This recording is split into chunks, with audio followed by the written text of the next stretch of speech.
Dr. Sarah Chen had been practicing veterinary medicine for 15 years on Earth before she took the job on Gateway Station. She'd treated everything from hamsters to horses, from parrots to pythons, and once, memorably, a very grumpy alpaca named Steve. She thought she'd seen it all. Then she met her first alien patient. Dr. Chen, the station administrator, a crystalline being named Velthar who refracted light in uncomfortable ways, hovered nervously in her clinic doorway. "We have a situation. Merchant Crixnell's companion animal is unwell." Sarah looked up from organizing her newly arrived medical supplies. The station had been skeptical about hiring a human veterinarian, but the previous animal care specialist had retired, and Sarah's credentials were impressive, even if they were for entirely Earth-based species. "Bring them in," Sarah said, pulling on her exam gloves. How different could it be? The creature that shuffled into her clinic looked like someone had crossed a ferret with a houseplant and given it 6 legs. It was roughly the size of a golden retriever, covered in what appeared to be moss, and was making a sound like a sad oboe. "This is Fluffbark," Crixnell said, his translator struggling with the pet's name. The merchant himself was a tall, mantis-like being who was currently vibrating with anxiety. "He hasn't eaten in 3 cycles. He just lies in his habitat and makes this sound." Sarah knelt down, letting Fluffbark sniff her hand. The creature's moss rippled, and it made a slightly less sad oboe sound. "Okay, buddy," Sarah said softly. "Let's see what's wrong." She performed what she'd later describe as the most improvised physical exam of my career. She checked for obvious injuries, felt for abnormalities, examined the creature's mouth, which had way too many teeth arranged in fascinating ways, and took its temperature. "When did he last shed?" Sarah asked, noticing the moss looked dull. Crixnell's antennae perked up. "Shed? Fluffbark doesn't shed. He's not a reptile." "No, but he's partially photosynthetic, right? This moss needs light, and based on these patterns," she gently parted the moss to reveal the skin underneath, "he's about to molt. He probably feels terrible and doesn't want to eat because all his energy is going into growing new moss." There was a long silence. "How did you know he was photosynthetic?" Velthar asked from the doorway. Sarah pointed to the small root-like structures on Fluffbark's feet. "These are for absorbing nutrients from soil. He's a hybrid biology, part animal, part plant. We had something similar on Earth called a sea slug that could photosynthesize. Different mechanism, same principle." She stood up, making notes on her data pad.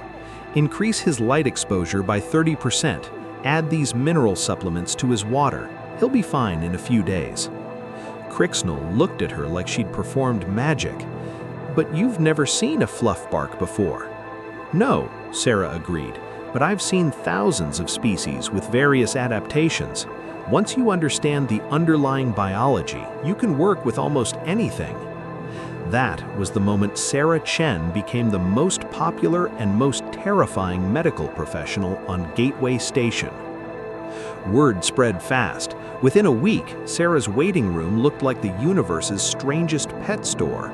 There was a creature that was essentially a floating ball of electricity, a crystalline cat thing that sang in frequencies that shattered glass, and something that looked like an angry cloud with teeth. "Dr. Chen?" Her assistant, a young courtier named Zex, poked his head into her office. "You have 17 appointments today, and Administrator Velthar wants to know if you can do house calls." Sarah looked at her schedule and laughed. On Earth, she'd handled maybe 8 appointments a day. "Tell Velthar yes, but I charge extra for house calls. What's first?" "A Kytherian sand swimmer. Owner says it won't stop scratching." The sand swimmer turned out to have parasites, a straightforward case once Sarah realized the creature's biology was similar to Earth's desert lizards. She prescribed an anti-parasitic that she modified from a formula she'd used on bearded dragons. The crystalline singing cat had a cracked resonance chamber, basically a broken rib. Sarah splinted it using techniques she'd learned treating birds.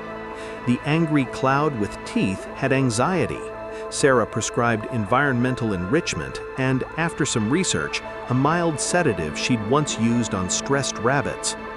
By the end of her second week, aliens were coming from 3 systems away to see the human veterinarian who could treat anything. "I don't understand it," Zex said, watching Sarah examine a creature that appeared to be made entirely of liquid metal. "You've never seen any of these species before. How do you know what to do?" Sarah carefully used a magnetic field generator to check the creature's internal structure. Because biology follows patterns. All life needs energy, all life reproduces, all life maintains homeostasis. The mechanisms might be different, but the principles are the same. She adjusted the field strength. "This little guy has a blockage in his thermal regulation system.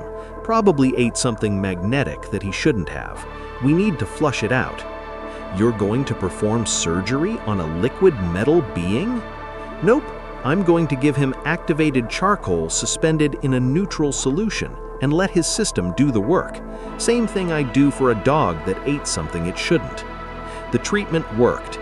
The metal creature's owner, a stoic robotic being, actually cried tears of lubricant in gratitude. It wasn't all smooth sailing. Sarah had her share of cases that terrified her. Like the time someone brought in a creature from a high radiation world, and she had to perform an examination while wearing 3 feet of lead shielding. Or the patient who existed partially in another dimension, and she could only see half of its symptoms. Or, most memorably, the merchant who brought in what he claimed was a small, harmless pet from his homeworld. "It's called a razor tail," the merchant explained. The creature looked like a fuzzy blue hamster. "Very popular with children, but Snippy here won't eat." Sarah reached for the creature, and her combat medic training from her brief stint in the Earth's Navy saved her life. She pulled back just as the fuzzy hamster unfolded 6-inch claws and a mouth full of rotating teeth. "That," Sarah said, backing away slowly, "is an apex predator. That is not a pet. That is a barely contained murder machine." The merchant looked offended. "Snippy is very gentle."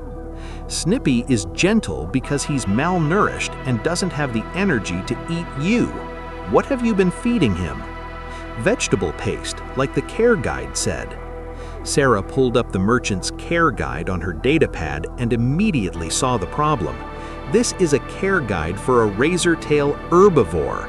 You have a razor-tail carnivore. See the difference in the teeth structure in these diagrams?" She showed him 2 similar-looking species.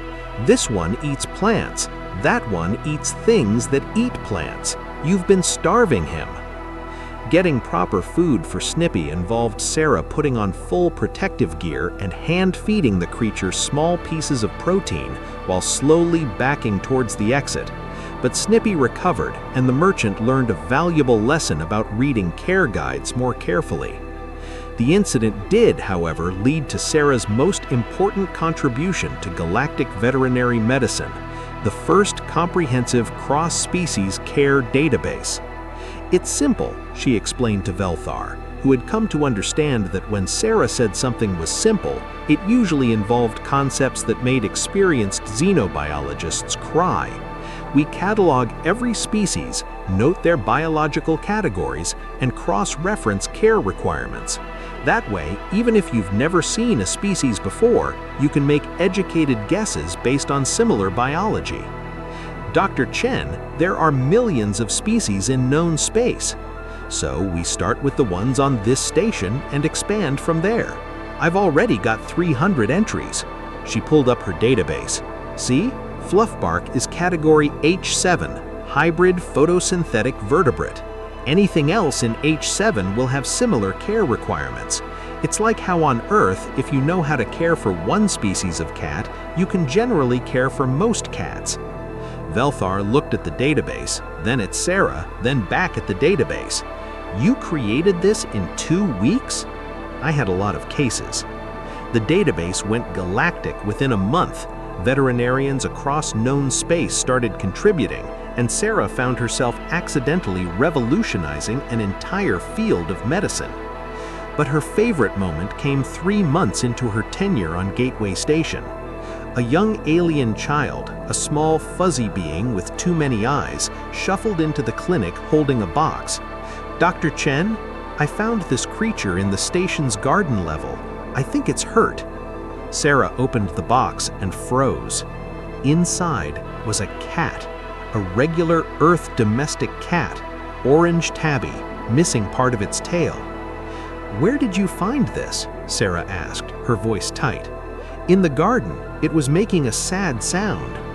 Sarah carefully lifted the cat out. It was painfully thin and definitely injured, and felt a wave of homesickness so strong it nearly knocked her over.